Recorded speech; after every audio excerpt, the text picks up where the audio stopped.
First Contact Protocol. Captain, you need to see this.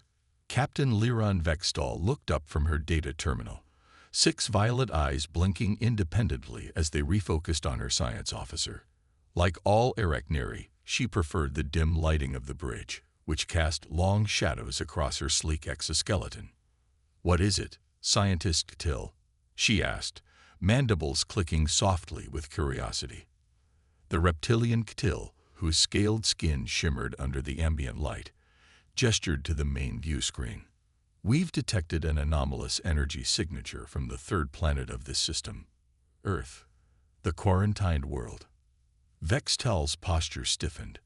Earth had been under strict quarantine for over 3 centuries, ever since the planet had gone silent. "Yes, Captain. According to historical records, humans never developed beyond primitive fusion technology before their broadcasts ceased. But this..." Hill's clawed hand waved at the complex energy patterns on the display. "This suggests technology far beyond their known capabilities." The bridge of the Galactic Confederacy science vessel Boundless Inquiry fell silent. The ship, on a routine survey mission of the Sol system's outer planets, wasn't supposed to approach Earth closer than the orbit of Mars. Those were the rules. Contact with Earth was forbidden. Not that anyone expected to find anything there. The prevailing theory was that humans had destroyed themselves in some cataclysmic war, a sad but common fate for young species. "Could it be a natural phenomenon?" asked Navigation Officer Prell, the translucent membranes of her amphibian head pulsing with blue bioluminescence. "Negative," Hill replied. "The pattern is too regular, too precise. It bears similarities to quantum entanglement communications, but on a scale I'd never seen before." Captain Vextal rose from her command chair, her 8 limbs unfolding gracefully. "Bring us to observation distance. Remain outside the quarantine boundary." "Captain," the communications officer, Zendu, interjected, his feathered crest rising in alarm. "Confederacy Protocol 7 Alpha strictly forbids." "I am aware of the protocols, Officer Zendu," Vextal interrupted. "We will observe only. If humans have somehow survived and developed technology of this nature, the Confederacy needs to know."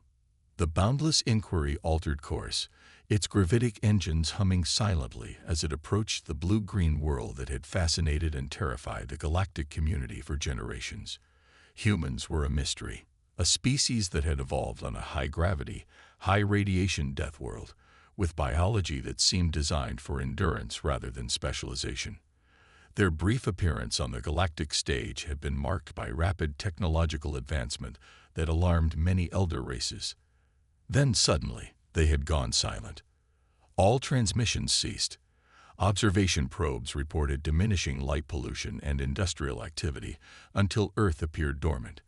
After 50 years of silence, the Confederacy declared Earth quarantined, a precaution against whatever calamity had befallen its inhabitants.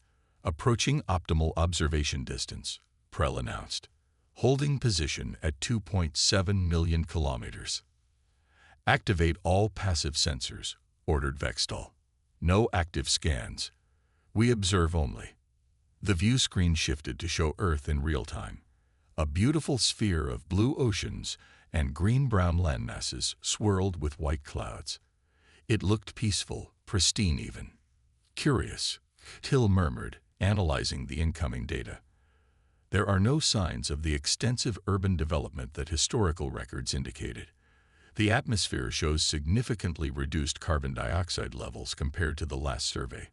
And the energy signature," the scientist's scales flushed a deep copper color, a sign of intense excitement among his species. "Captain, it's not coming from a single source. The entire planet is generating it." Vextal's mandibles clicked rapidly. "Impossible. An entire planet cannot function as a technology node." "Yet the evidence suggests exactly that," Ktil insisted. "It's as if the Earth itself has become conscious." The bridge crew exchanged uneasy glances. Such a concept violated everything they understood about technological development. Even the oldest Confederacy races, with their million-year histories, hadn't achieved anything of this magnitude. "Captain," Zendu suddenly called out, his feathers flattening against his head in alarm. "I'm detecting a directional transmission, aimed directly at us." "That's not possible," Vextal stated flatly. "Our stealth systems are state-of-the-art. Nothing should be able to detect us at this distance." "Nevertheless," Zendu replied, "we are receiving a transmission in standard Confederacy format." They're requesting communication." The bridge fell silent once again, this time with a palpable tension that seemed to compress the air. "How could they know Confederacy communication protocols?" Prell whispered, her bioluminescence now pulsing rapidly with anxiety. Captain Vextal considered her options. Confederacy protocol was clear: no contact with quarantined worlds. But protocols were written with certain assumptions, one being that the quarantined species remained at or below their last known technological level. Whatever had happened on Earth, the humans were clearly no longer the same species the Confederacy had encountered centuries ago. "Open the channel," she decided. "Captain," Zendu protested, "that would be a direct violation of." "I take full responsibility, Communications Officer," Vextal stated firmly. "The situation has evolved beyond the parameters of the quarantine protocols. Open the channel." Reluctantly, Zendu activated the communication system. The view screen shifted to show nothing recognizable at first. Patterns of light that seemed to flow and change, becoming more organized until they formed what appeared to be a human face, or rather, an approximation of one, constructed entirely of shifting light patterns. "Greetings, travelers," the face said, its voice melodious and calming despite the eerie appearance. "We've been expecting you." Vextal stepped forward. "This is Captain Liran Vextal of the Galactic Confederacy vessel Boundless Inquiry. Identify yourself." The face smiled, an expression Vextal recognized from historical briefings on human behavior. "I am what you might call an interface, a translation layer between your consciousness and ours. You may call me Nexus." "Nexus," Vextal repeated. "Our records indicate that human civilization ceased all interstellar communications 3 centuries ago. What happened to your species?" The light face seemed to consider this. "Ceased? No. Transformed, Captain. We did not end. We evolved. The silence you perceived was merely a chrysalis state." "Evolved into what exactly?" Till asked, unable to contain his scientific curiosity. "That is difficult to explain in terms your biology would comprehend," Nexus replied. "But perhaps it would be easier to show you. We extend an invitation to your vessel to enter Earth orbit. We assure your safety." Zendu immediately cut the audio feed. "Captain, this is madness. We cannot violate quarantine based on the invitation of whatever that was." "For once, I agree with Zendu," Prell added. "Those weren't humans as we understand them. The risks are incalculable." Vextal's primary eyes focused on the image of Nexus, which waited patiently on the screen, while her secondary eyes observed her crew. She had served the Confederacy for 80 cycles, always following protocols, always making the safe choice. But something about this situation, about Earth, called to the explorer that had drawn her to space in the first place. "Reopen audio," she commanded, and before Zendu could protest further, she continued. "Nexus, we appreciate your invitation, but Confederacy protocols forbid direct contact with Earth. Perhaps you could explain more about your transformation from here." Nexus' expression didn't change, but the patterns of light seemed to shift more rapidly. "Captain Vextal, your caution is understandable. However, what we wish to share cannot be conveyed through mere words or images. It requires presence. As a compromise, perhaps a smaller vessel. A shuttle with volunteer crew members." Vextal considered this. A shuttle mission would still violate protocols, but it would risk fewer lives and could be defended as a necessary reconnaissance if the Admiralty demanded explanations later. "I will consider your proposal," she finally replied. "We will contact you with our decision." Boundless Inquiry out. The screen returned to the view of Earth, now seeming somehow more mysterious, more imposing than before. "You're not actually considering this?" Zendu asked incredulously. "I am," Vextal confirmed. "And I will leave the shuttle myself." The announcement sent a shockwave through the bridge.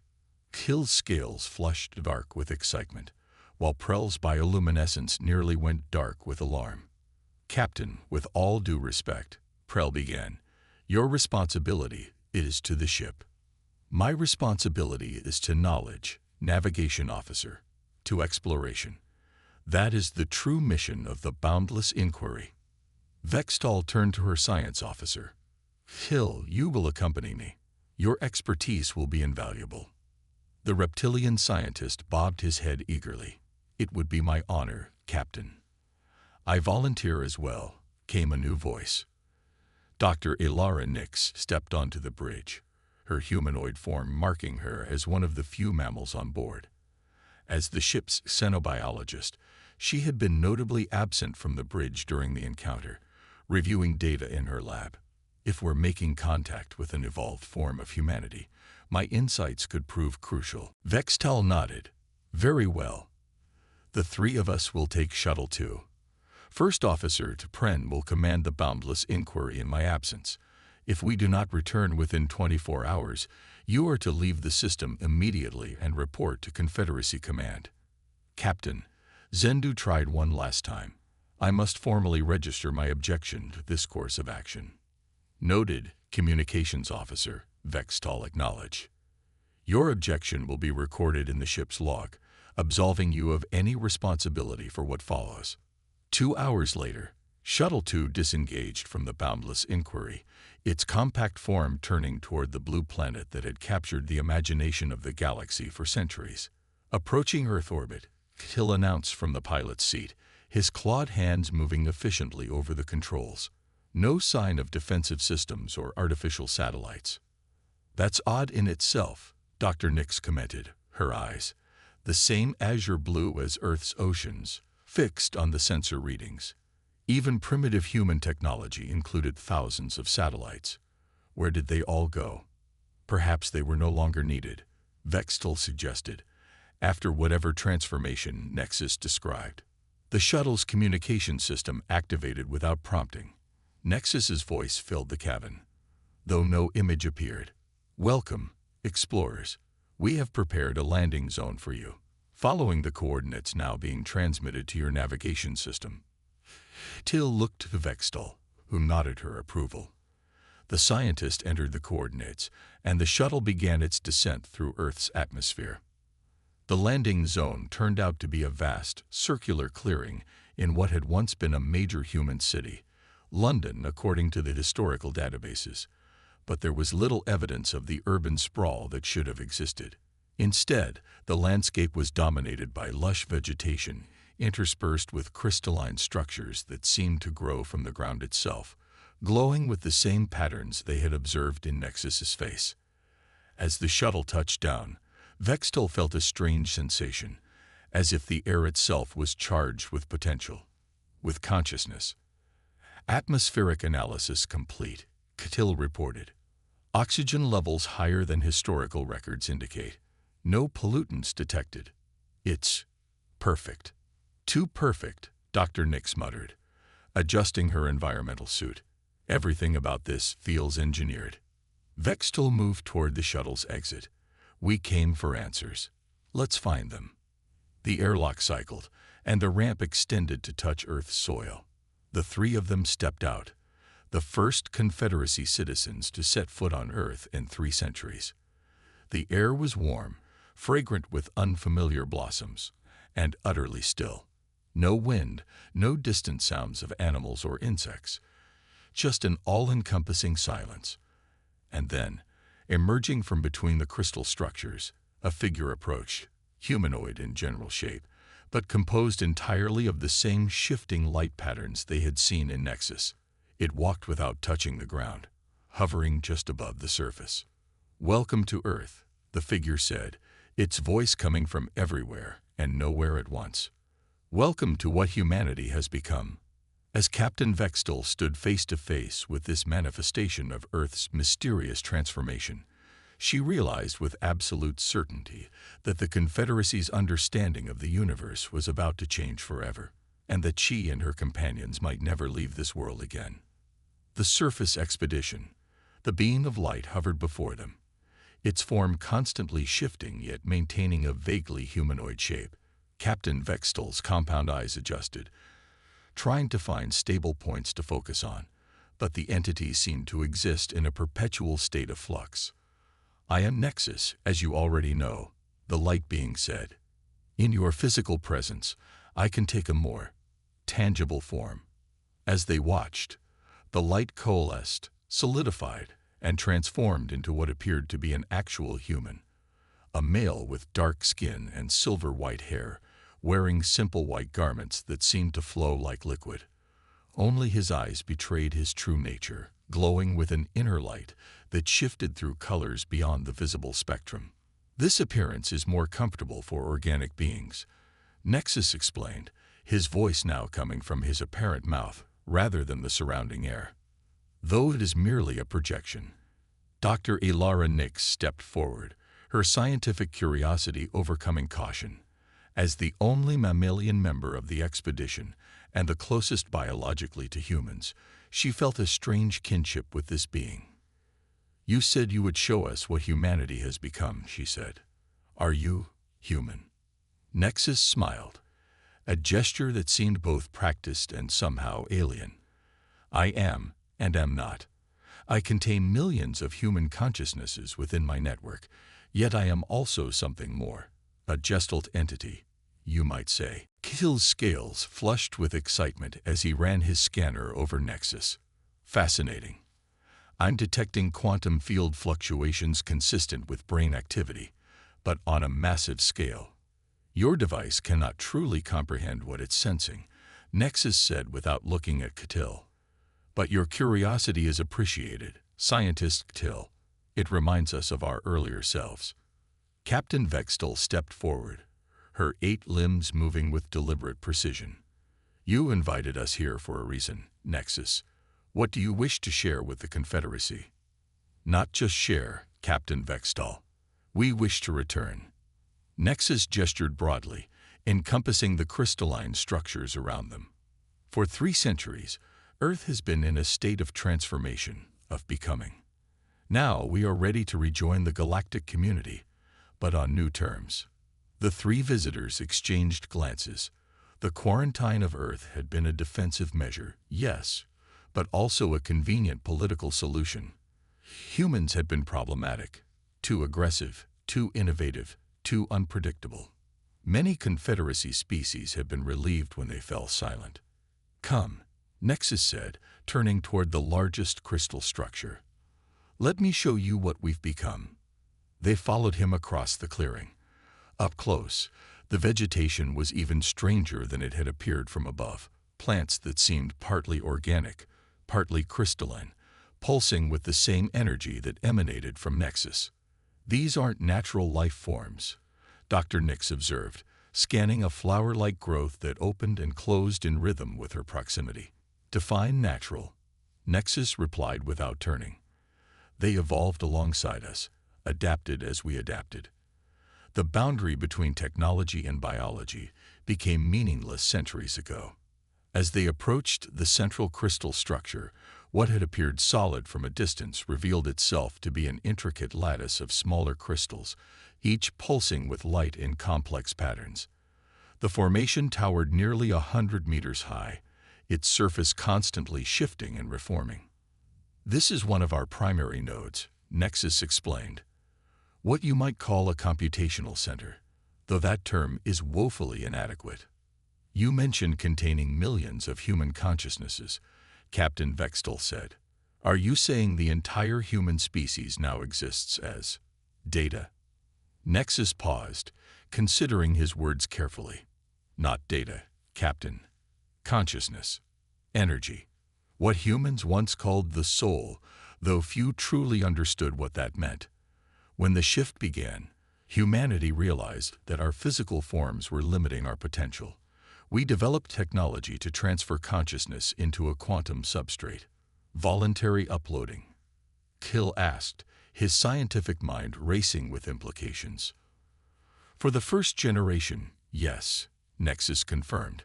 Later generations were born directly into the network.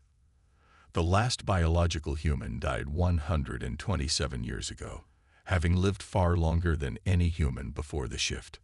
Dr. Nix frowned. But why the silence? Why cut yourselves off from the galaxy? We needed time, Nexus said simply. Time to stabilize, to understand what we were becoming. And he hesitated. There were concerns among the Confederacy species about human potential. We were aware of these concerns. Vextel's mandibles clicked in the Arachnery equivalent of a thoughtful hum. The fears around human potential had indeed been real. A species that had gone from primitive combustion engines to crude faster-than-light travel in less than 2 centuries had alarmed many elder races. So you hid, she concluded. Evolved in secret. We transformed in privacy, Nexus corrected. There's a difference. They had reached the base of the crystal structure now. Up close, the lattice seemed to respond to their presence, the light patterns shifting and flowing toward them like water finding new channels. May I? Nexus asked, extending a hand toward the nearest crystal surface. When Vextel nodded, Nexus placed his palm against the crystal. Immediately, the entire structure pulsed with increased activity. The ground beneath them hummed with energy. I've prepared a demonstration, Nexus explained. Please, observe. The air before them shimmered, and what appeared to be a window opened in reality itself. Not a screen or projection, but a literal tear in the fabric of space. Through it, they could see what appeared to be Earth as it had been centuries ago. Cities sprawling across continents, oceans dotted with ships, skies filled with aircraft. This is Earth circa 2050 CE by the old calendar, Nexus narrated. The beginning of the Anthropocene crisis. Climate destabilization. Resource depletion. Political fragmentation. The image shifted, accelerated. They watched as cities were abandoned, then reclaimed by nature. But not completely. Rather, they transformed.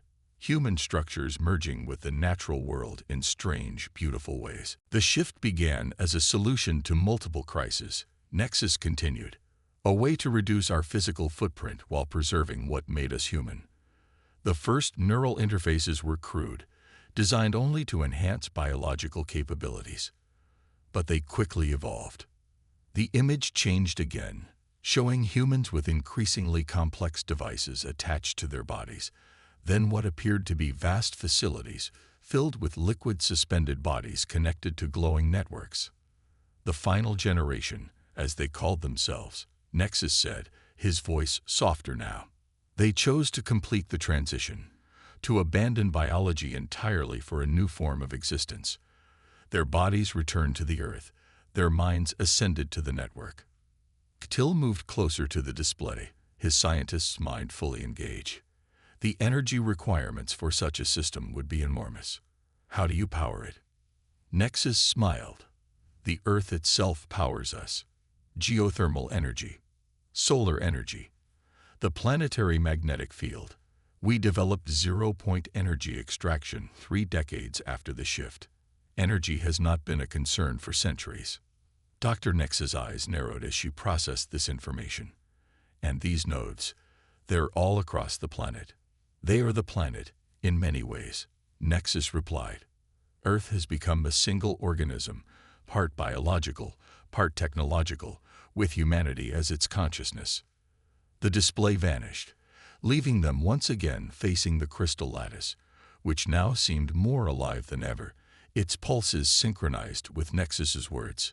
But why contact us now?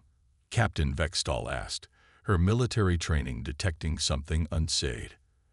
After 3 centuries of silence, why reach out to a passing science vessel? Nexus' expression changed subtly. A flicker of something that might have been concern crossed his features.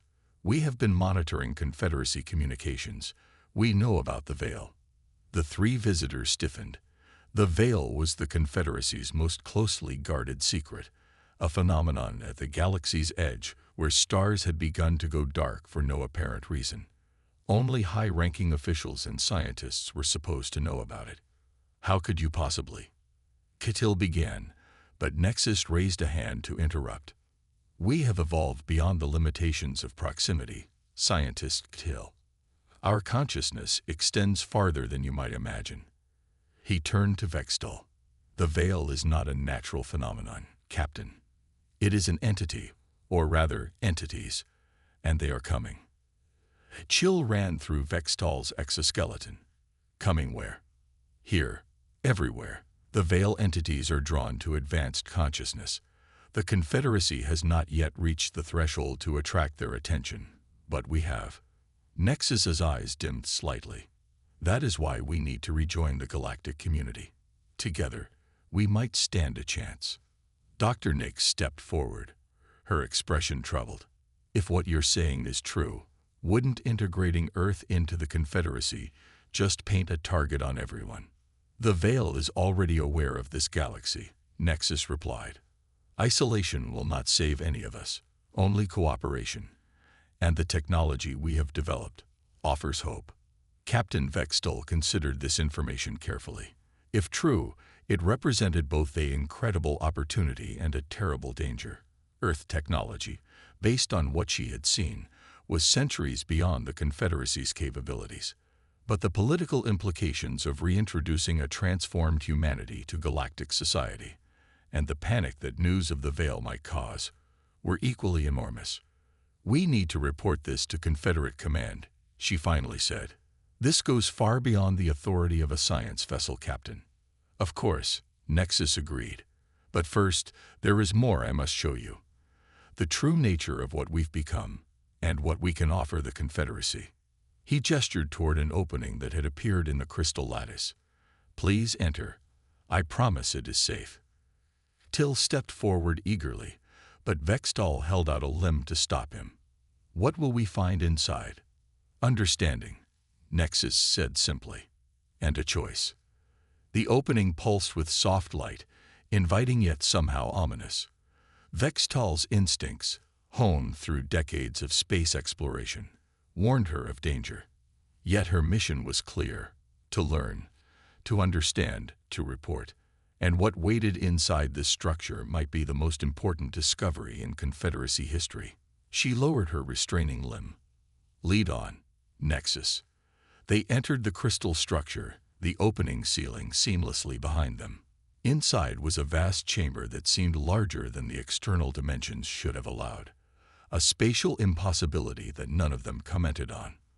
The walls, floor, and ceiling were composed of the same crystal material, all pulsing with patterns of light that seemed to respond to their movements. At the center of the chamber stood a circular platform surrounded by floating orbs of light, each about a meter in diameter, each containing what appeared to be moving images, scenes from across Earth, and strangely, from locations that appeared to be on other worlds. This is a connection chamber, Nexus explained.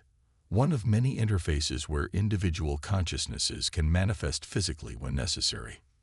These orbs, Dr. Nix asked, pointing to the floating spheres, they contain individual humans. In a manner of speaking, Nexus replied.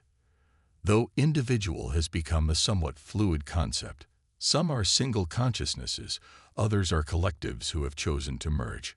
As if on cue, several of the orbs floated closer, hovering before the visitors. Within each, the light patterns coalesced into human faces, diverse in appearance, age, and ethnicity, yet all sharing the same luminescent quality as Nexus. Greetings, travelers. They spoke in unison, their voices harmonic and layered. We welcome you to our world. Catil's scanner worked furiously, his scaled hands making micro-adjustments to capture every detail. Incredible, he murmured. Each orb contains quantum entanglement patterns consistent with consciousness, yet they're sharing information faster than light speed should allow. Physical laws become suggestions when consciousness evolves beyond certain thresholds. One of the faces said, its voice feminine and amused. Your own species will discover this in time. Vextol stepped forward, her compound eyes taking in every detail. You said we would be offered a choice, Nexus. What choice? The Ords retreated slightly, and Nexus gestured to the central platform. That is not for me to explain, Captain. For this, you must speak with the core. The core? Dr. Nix asked. What you might call our governing intelligence, Nexus explained. Not a ruler, precisely, but a consensus of our oldest and wisest minds. The platform began to glow with increasing intensity, and from it rose a column of light that gradually took shape, not as a human this time, but as a sphere of intricate patterns, constantly shifting and evolving, like a galaxy in miniature. Welcome, explorers, said a voice that seemed to come from everywhere at once, deeper and more resonant than Nexus's, layered with what sounded like thousands of voices speaking in perfect harmony. We are the core, the guiding consciousness of Earth, and we have waited a very long time for this moment. As the three visitors stood before this manifestation of Earth's collective intelligence, Captain Vextall couldn't shake the feeling that they had crossed a threshold from which there would be no return, not just for them, but for the entire Confederacy. The network. The core hovered before them, its galaxy-like form pulsing with patterns too complex for even Captain Vextall's compound eyes to fully process. The chamber seemed to vibrate with its presence, as if reality itself responded to its existence. You have questions, the core stated. Not a query, but a recognition. Many, Vextall confirmed, her mandibles clicking lightly in the arachneary expression of cautious respect. You speak of rejoining the galactic community, yet you've evolved so far beyond it. What could you possibly need from the Confederacy? The light patterns within the core shifted, forming briefly into what resembled a double helix before dispersing again. Need is perhaps the wrong word, Captain. We seek partnership, diversity. The one thing we cannot generate internally, truly novel perspective. Hill stepped forward, his scientist's curiosity overriding protocol. If I understand correctly, you've achieved a form of technological singularity, consciousness operating within a substrate that can continuously improve itself. Theoretically, such a system would have no upper limit to its intelligence. That is both correct and incomplete, the core replied. Our intelligence has indeed expanded beyond what individual biological humans could achieve. But we discovered that intelligence without diverse input becomes recursive. We began to think in loops, creating ever more perfect thoughts that ultimately led nowhere new. Isolation syndrome, Dr. Nix murmured, recognition dawning on her face. Even the most advanced AI systems in the Confederacy suffer from it without constant new data sources. The core pulsed in what might have been approval. Precisely, Dr. Nix. Though we are not artificial intelligence as you understand it, the principle applies. Humanity transformed itself, but in doing so, we removed ourselves from the very diversity that spawned our creativity in the first place. Vextall considered this carefully. So you reached out to us because you're lonely? A ripple of what seemed like amusement passed through the core's form. An emotionally accurate, if technically imprecise assessment, Captain. We seek connection, exchange, growth through difference. And the veil. Vextall pressed. You mentioned a threat. The core's light dimmed noticeably, its pattern slowing. The veil is real, Captain. A consciousness vastly older than our own, spanning multiple galaxies. We detected it 53 of your years ago, when our awareness first extended beyond this solar system. You can project consciousness across interstellar distances. Till asked, his scales flushing copper with excitement. We can, the core confirmed, though not in a form you would recognize as human. When we first reached out, we encountered the veil, or rather, it noticed us. And it was hungry. Images suddenly appeared around them, stars blinking out one by one, worlds going dark, entire systems disappearing into an expanding blackness that seemed to consume light itself. The veil feeds on consciousness, the core continued, on information, on the very essence of thought and being. It has consumed 12 galaxies that we know of, moving steadily in this direction. It will reach the edge of Confederacy space within 2 centuries. The 3 visitors stood in stunned silence, watching the simulated destruction of entire civilizations. Vextall had heard rumors about the Veil, of course. All high-ranking Confederacy officers had. But those reports had been vague, speculative. This was terrifyingly specific. "How can you know this?" she finally asked. "Even our most advanced sensors can barely detect the Veil's effects, let alone its nature." "Because we have touched it," the core replied simply. "And it has touched us." The images shifted to show Earth, or rather, the network of crystalline structures covering Earth, under attack by tendrils of absolute blackness that seemed to drink the light from everything they touched. The Veil sent a probe, a fragment of itself, 17 years ago, Nexus explained, stepping forward again. "We repelled it, but not without cost. We lost approximately 8% of our network, millions of consciousnesses gone in an instant." Dr. Nix's hand flew to her mouth. "You're saying millions of humans just died?" "Not died," the core corrected. "Were consumed. Their patterns, their memories, their very essence absorbed into the Veil. Death implies an end. This was transformation into something else, something hollow." Vextall's tactical mind immediately grasped the implications. "And you believe you can help the Confederacy defend against this threat?" "We know we can," the core stated with absolute certainty. "We developed defenses after the probe attack, quantum shielding that can repel the Veil's intrusions. But deploying it across an entire galaxy would require cooperation on an